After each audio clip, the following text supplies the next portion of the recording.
do Senhor. Nós estamos hoje sem o projetor, usamos ali no congresso, faltou alguns ajustes, mas na próxima sexta-feira ele estará pronto, nós utilizaremos ele assim. Nós vamos falar, iniciar hoje, meus queridos irmãos, um estudo acerca da igreja de Corinto. Nós vamos falar um pouco sobre a igreja de Corinto, e eu já quero aqui dizer aos irmãos que nesse estudo que nós faremos, e nós estamos prevendo fazê-lo em 4 terças-feiras, ou seja, estamos iniciando hoje, vamos terminá-lo no início do mês de agosto. E nesse dia, nesse mês de agosto, provavelmente se precisar nós passaremos um pouco mais, porque existem alguns assuntos que nós queremos tratá-lo dentro da sua profundidade, extraindo tudo o que é de bom para as nossas vidas.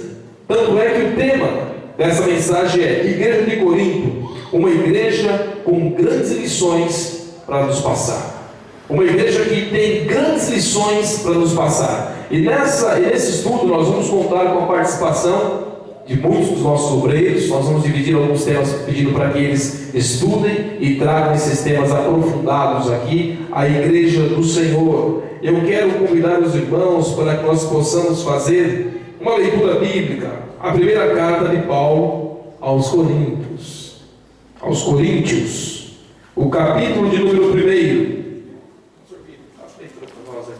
O pastor Vitor vai fazer a leitura desse capítulo aqui para todos nós. Ele fará a leitura, nós não precisaremos fazer essa leitura alternada nem sequencial, e em seguida nós retomaremos o assunto aqui. Pastor Vitor, por favor.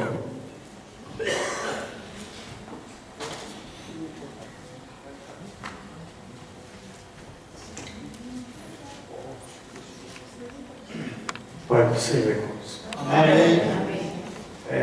Vamos ler. Eu leio um versículo e a igreja lê outro. Amém? Amém.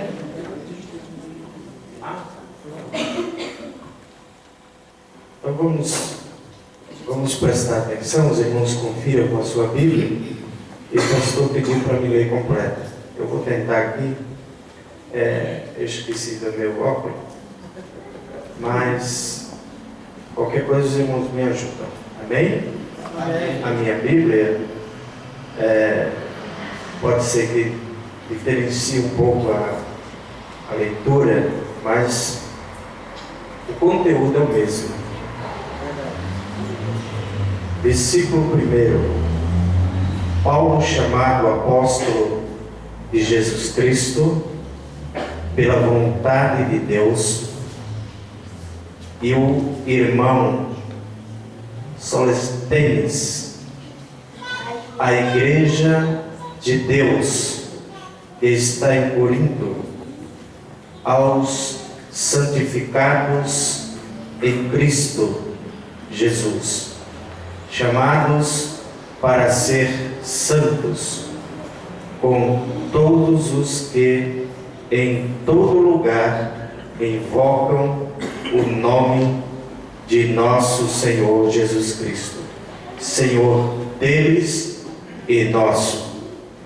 Graça e paz seja convosco, da parte de Deus, nosso Pai, e do Senhor Jesus Cristo.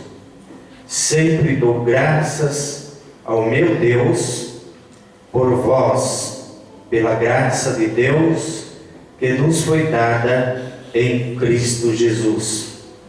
Pois em tudo fostes enriquecidos nele, em toda palavra e em todo conhecimento, assim como o testemunho de Cristo foi confirmado entre vós, e de modo nenhum dom vos falta, aguardando a revelação de nosso Senhor Jesus Cristo, o qual vos confirmará também até o fim, para serdes irrepreensíveis no dia de nosso Senhor Jesus Cristo.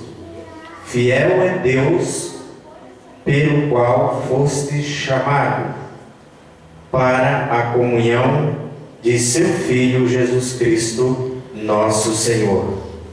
Rogo-vos, porém, irmãos, pelo nome de nosso Senhor Jesus Cristo, que digas todos a mesma coisa, e que não haja entre vós dissensões, para que sejais unidos no mesmo sentido e no mesmo parecer. A respeito de vós, irmãos meus, me foi comunicado pelos da família de Croy que há contendas entre vós. Quero dizer com isso que cada um de vós diz: eu sou de Paulo, eu de Apolo, eu de Cefas, eu de Cristo. Está Cristo dividido? Foi Paulo crucificado por nós? Ou foste vós batizado em nome de Paulo? Dou graças a Deus, porque a nenhum de vós batizei, senão a Crispo e a Gaio, para que ninguém diga que fostes batizado em meu nome. Batizei também a família de Estéfanas. Além destes, não sei se batizei outros, pois Cristo enviou-me não para batizar, mas para evangelizar, não com sabedoria de palavras, para que a cruz de Cristo não se faça vã, pois a palavra da cruz é loucura para os que perecem, mas para nós que somos salvos é o poder de Deus. Pois está escrito: destruirei a sabedoria dos sábios, aniquilarei a inteligência dos inteligentes. Onde está o sábio? Onde o escriba? Onde o inquiridor deste século? Não tornou Deus loucura a sabedoria desse mundo? Visto como, na sabedoria de Deus, o mundo não conheceu a Deus por sua própria sabedoria, aprove a Deus salvar os crentes pela loucura da pregação. Os judeus pedem sinal e os gregos buscam sabedoria, mas nós pregamos a Cristo crucificado para os gregos, para que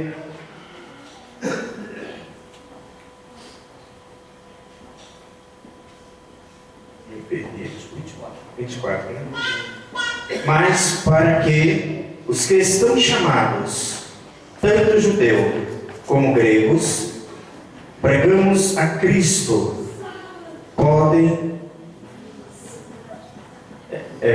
poder de Deus e sabedoria de Deus, pois a loucura de Deus é mais sábia do que os homens, e a fraqueza de Deus é mais forte do que os homens. Ora, vede, irmãos, a vossa vocação, que não são muitos os sábios segundo a carne, nem muitos os poderosos, nem muitos os nobres que são chamados. Mas Deus escolheu as coisas loucas deste mundo para confundir as sábias. Deus escolheu as coisas fracas deste mundo para confundir as fortes. Deus escolheu as coisas vis deste mundo, e as desprezíveis, e as que não são, para aniquilar as que são, para que ninguém se glorie perante ele. Para vós, mas vós sois dele, nem Jesus Cristo, o qual para nós foi feito por Deus sabedoria e justiça, a santificação e redenção, para que, como está escrito, aquele que se gloria, glorie-se no Senhor. Amém? Amém? Glória a Deus.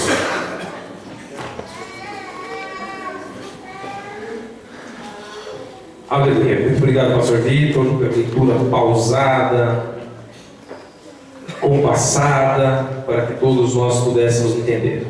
Meus queridos, o nosso objetivo hoje é nós fazermos a introdução desse assunto, trazer um pouquinho do que é que nós vamos falar nesses dias aqui. Esse estudo ele vai ter mais ou menos 4 a 5 horas de estudo, né? Dividido nesses dias. Então é importante nós termos uma boa base para nós entendermos o que é que acontece, por que Paulo escreve algumas coisas, e ao longo da história, ao longo da explanação da palavra que Deus tem colocado em nossos corações, nós vamos extraindo lições para as nossas vidas. E eu vou extraindo lições para a minha vida e aplicando na minha vida para que eu possa ser melhor.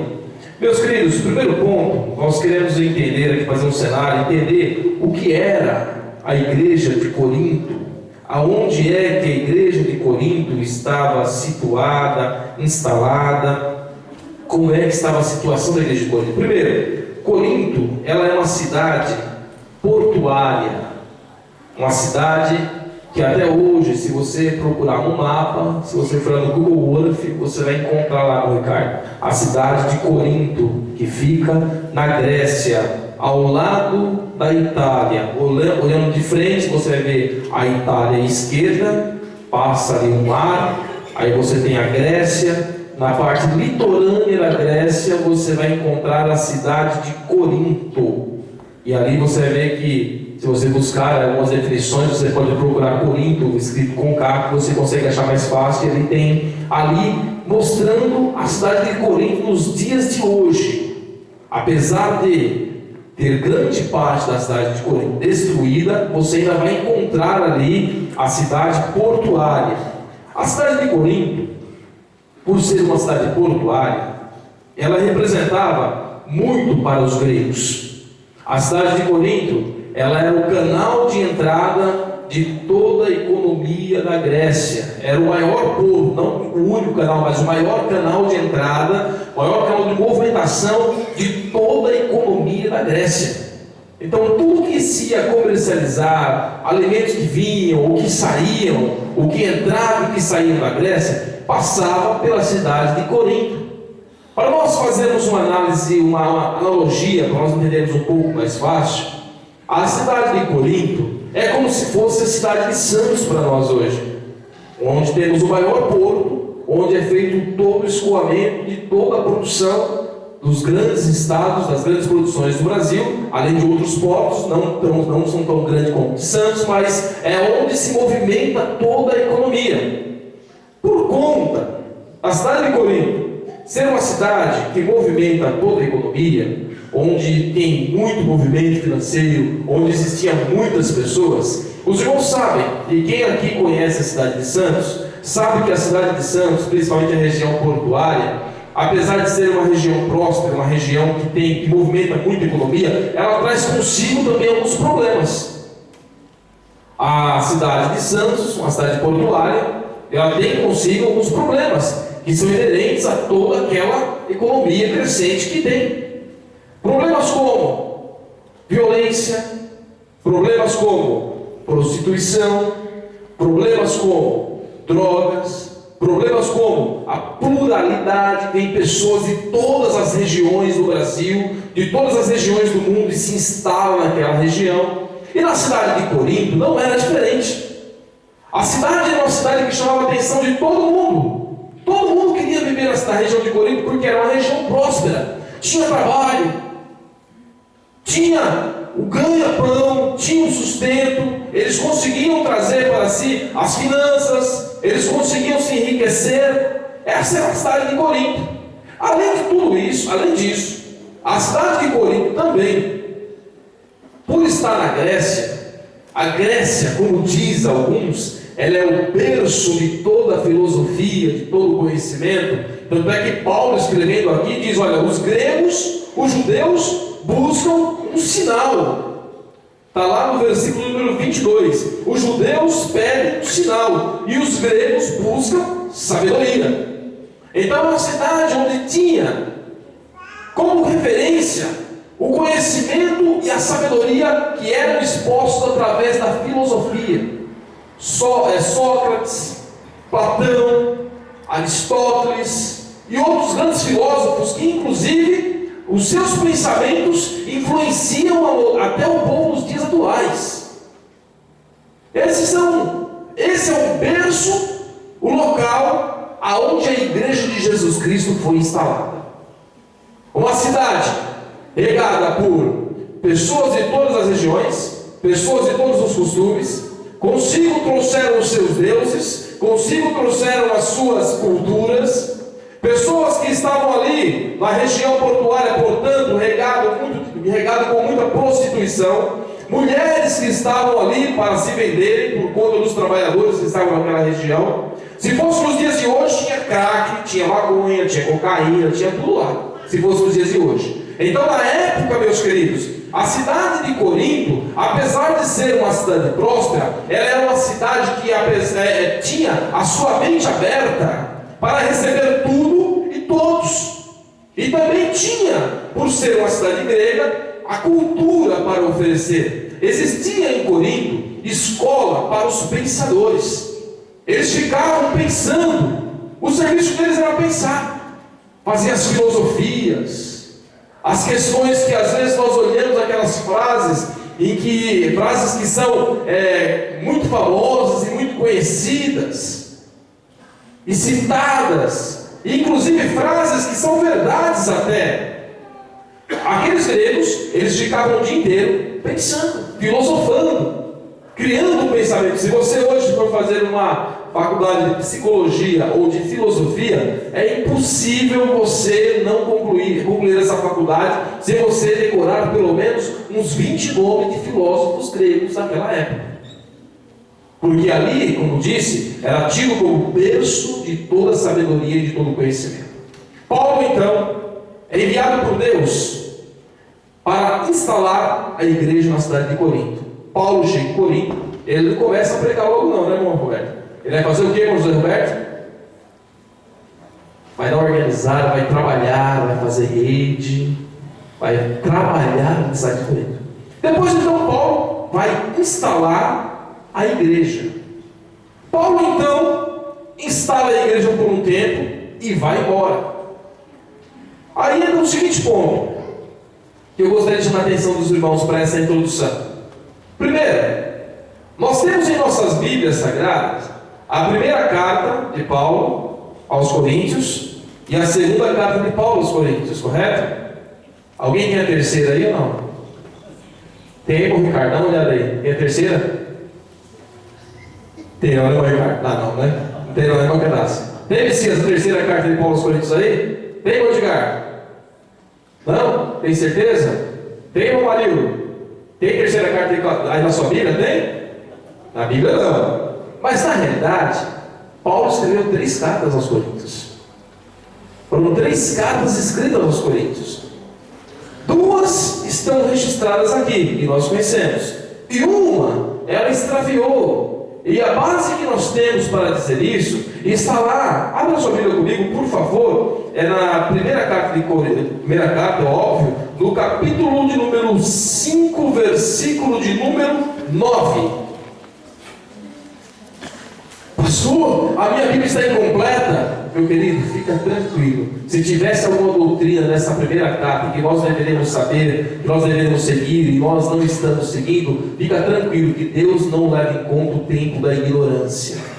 Se nós não soubemos, Deus não leva em consideração isso, tá certo? Então leia lá para mim, por favor. 5 e 9, um de cada vez para não dar briga. Um de cada... Já por carta vos tenho escrito que não vos associeis com os que se prostituem. Não vamos levar em consideração a mensagem que Paulo estava mandando, mas apenas a primeira parte. Nós estamos falando da primeira carta. E Paulo já diz na primeira carta, aqui registrado, por carta eu já vos escrevi. Ou seja, o que nós chamamos de primeira carta, na realidade, não é a primeira carta. Por certo, essa que nós chamamos de primeira carta é a segunda carta de Paulo aos Coríntios, porque Paulo já havia enviado uma carta à igreja de Corinto. E ele diz para tratar de um assunto que ele volta tratando nessa segunda carta. E ele diz, por carta eu já vos escrevi. É como se ele estivesse dizendo, eu estou escrevendo agora a segunda carta. A primeira eu já mandei para vocês. E nós entendemos que é apenas mais uma, né? Porque aqui Paulo escreve, a tradução nos traz carta no singular, e não cartas. Por cartas, eu já vos escrevi, não, por carta. Então Paulo trata no singular, então nós entendemos que é provável, entendemos com base nisso que há uma outra carta escrita por Paulo aos Coríntios. E meus queridos, as cartas que Paulo escreve aos Coríntios, ele as escreve para tratar algumas coisas específicas. Primeiro ponto, outro ponto, melhor dizendo, especificamente falando, não era Paulo quem redigia as suas cartas. Isso é o que estou dizendo para os irmãos. Nós estamos fazendo um estudo sistemático da igreja de Corinto. Então eu quero que nós entendamos isso, inclusive em seus detalhes, que talvez para você não signifique nada, mas quando você juntar todas essas peças no final desse estudo, você vai entender muita coisa. Então vai guardando esses detalhes. Não foi Paulo literalmente quem escrevia as suas cartas. Paulo sempre tinha um escriba, alguém que escrevia as cartas para ele. Por isso que no primeiro versículo desse capítulo diz o seguinte: Paulo, chamado apóstolo de Jesus pela vontade de Deus, e o irmão Sóstenes. Então entendemos que era Sóstenes quem escrevia e Paulo era quem ditava. Na carta aos Filipenses, no primeiro capítulo, lá se apresenta Paulo e Timóteo. Então, nós entendemos aqui que Paulo, ele sempre era aquele que ditava, não o ditador, né? Aquele que ditava, e o Sóstenes escrevia essa carta para a igreja de Corinto. Outro ponto importante, meus queridos, Paulo, quando escreve essa carta, há 2 versículos que nos faz entender o contrassenso na carta de Paulo. Nos faz até pensar, Paulo não sabe o que está falando. Paulo estava meio confuso quando ele estava ditando essa carta para que Sóstenes, o escriba, escrevesse ali para ele. Sóstenes era um escriba. Se você pegar a história de Sóstenes, você vai ver quem ele era, tá, meus queridos? Então nós vamos ver aqui, no versículo de número 5, desse primeiro capítulo, Paulo faz uma afirmação, elevando e elogiando aos coríntios, elogiando aos nossos irmãos que estavam lá na cidade de Corinto. Diz o seguinte: pois em tudo foste enriquecidos nele, em toda palavra e em todo conhecimento.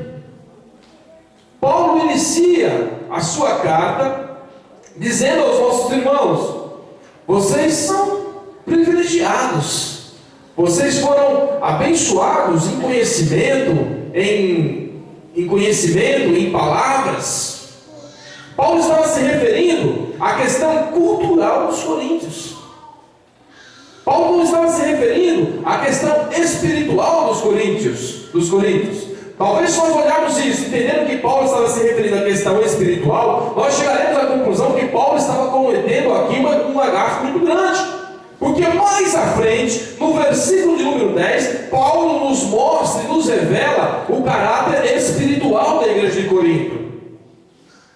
Meus queridos, outro ponto interessante aqui que eu gostaria de voltar. Versículo número 2, quando Paulo escreve essa carta, a carta aos Coríntios, as 2 cartas, especificamente a primeira, ela é uma carta muito dura. Ela é uma carta escrita para tratar problemas. E Paulo escreve essa carta para quem? Para pessoas mundanas? Não. Paulo escreve essa carta para os irmãos. Escreve as cartas para os crentes. E ele me fala o seguinte: para aqueles que foram chamados para ser santos. Portanto, meu querido irmão, esta palavra é para mim e é para você que está aqui nessa noite. Amém? Amém. Amém, meu querido? Amém. Então vamos lá. Paulo, então, no versículo número 10, ele faz uma revelação. Ele expõe o caráter espiritual da igreja de Corinto. Diz o seguinte: rogo-vos, pois, irmãos, pelo nome do Senhor Jesus Cristo, que vocês digam a mesma coisa, que não haja contenda, confusões, divisões no meio de vocês, que todos vocês tenham a mesma fala.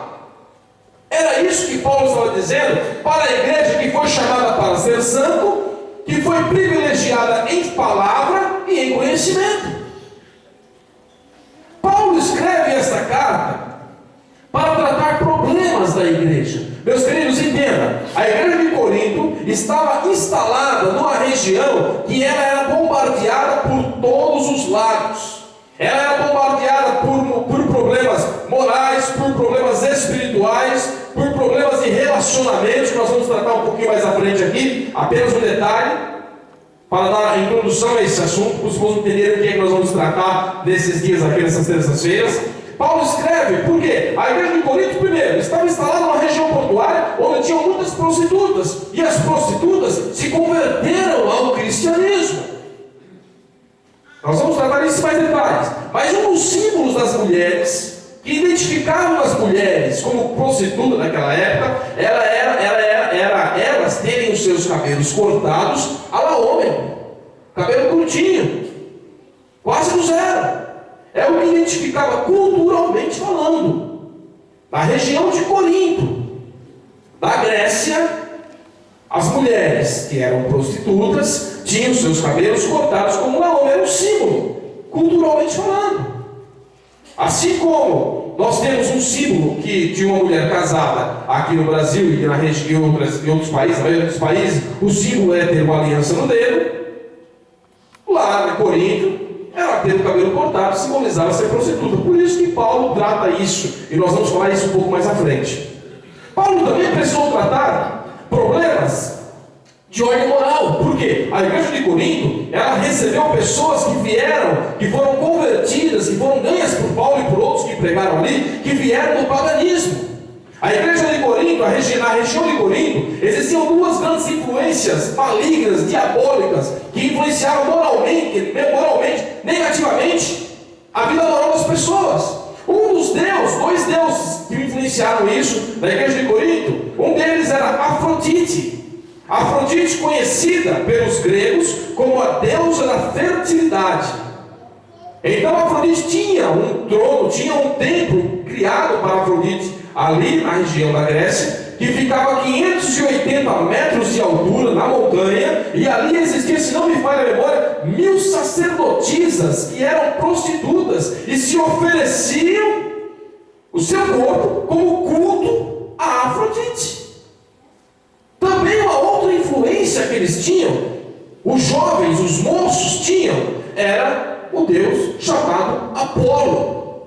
Havia em diversas regiões, por certo, nós jovens, eu digo nós aqui, viu, querido? Então, vez também, que quando estudamos história, falamos sobre Apolo, falamos sobre isso, entendemos isso, ouvimos isso, tá certo? Então, talvez esses nomes para vocês não sejam tão distantes, tão diferentes, mas eu quero pintar aqui, eu quero que os irmãos entendam o cenário em que a igreja estava instalada e por que Paulo teve que escrever essa carta para a igreja de Corinto. Os moços, quando viam as imagens, as estátuas feitas a Apolo, aquela cultura, a cultura ali pregada por aqueles filósofos, arremetiam os jovens à prática da homossexualidade. Por isso que Paulo teve que tratar isso também. E tudo isso, meus queridos, veio para dentro da igreja. Porque na igreja não é aceita Jesus e é santo, santo, santo, santo. Porque na igreja de Cristo, não é levanta a mão e aparece uma auréola e nasce duas asas nas costas dele. Não é assim. A igreja de Cristo, aceita-se Jesus, inicia-se o processo de transformação. Inicia-se o processo de mudança, o processo de aperfeiçoamento. Por isso que tem a nossa flexibilidade, quando Paulo escreveu aos Filipenses, ele diz: olha, eu sei que aquele que começou a boa obra na vida de vocês, ele vai concluir. Nós estamos em obra, nós estamos em reforma, sendo tratados, moldados por Deus.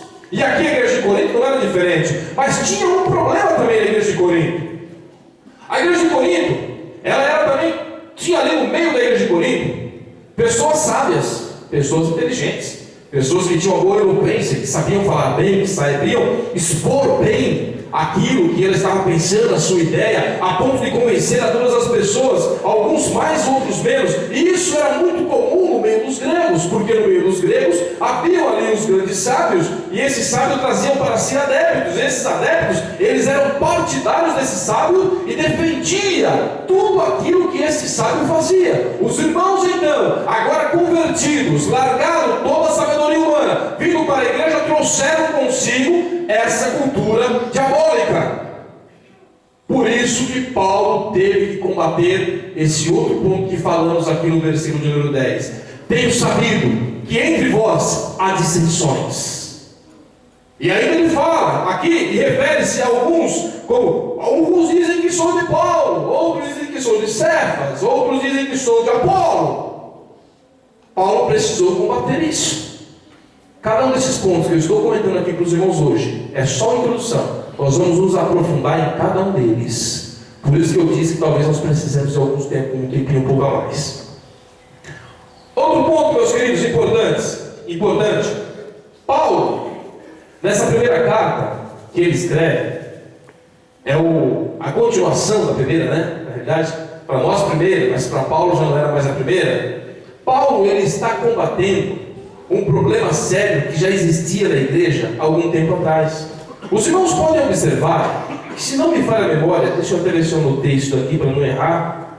Assim, no capítulo de número 1 até o capítulo de número 4, Paulo trata especificamente sobre a divisão, as dissensões, as contendas nas igrejas, o litígio entre irmãos. No capítulo de número 5, Paulo já começa tratando a imoralidade.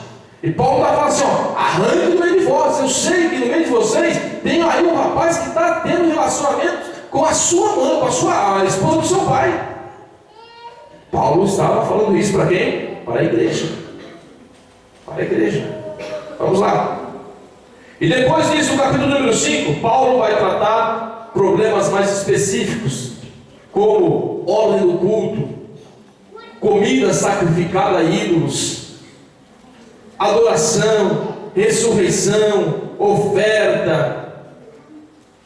E outro ponto que comentei, litígio, irmãos levando irmãos à justiça por coisas banais.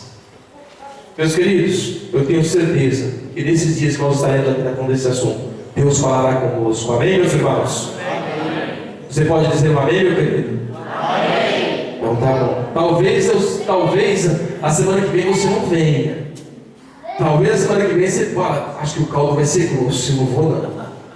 Talvez alguém vai ficar: não vou não, porque o negócio ali vai ser meio grosso, né, irmão Zé Martins? Então eu não vou não. Mas eu tenho certeza que aquele que quer ouvir a palavra do Senhor para melhorar virá aqui na semana que vem. Nós vamos entregar à igreja aquilo que Deus tem colocado em nossos corações. Já há um tempo estamos orando acerca desse tema. Há um tempo estamos buscando ao Senhor para tratar de uma forma mais aprofundada esse tema, segundo o que Deus tem colocado em nossos corações. E esse é o momento que Deus tem nos colocado a nós para trazer isso. Eu quero pedir aos meus companheiros que nós vamos dividir aqui alguns pontos. Eu vou pedir para que os irmãos explanem, vou focar alguns pontos mais fortes. Eu quero que os irmãos detalhem mais. Eu quero que os irmãos busquem a Deus em todos os sentidos. Quando estiverem preparando essas lições que nós vamos aqui dividir logo mais, vou passar para os irmãos, que os irmãos se aprofundem nela e tragam aqui a verdade, o retrato da igreja de Corinto, e aí aquilo que nos couber, nós vamos pegar para nós. Algumas das coisas que aconteciam em Corinto, graças a Deus, não acontece aqui. conosco.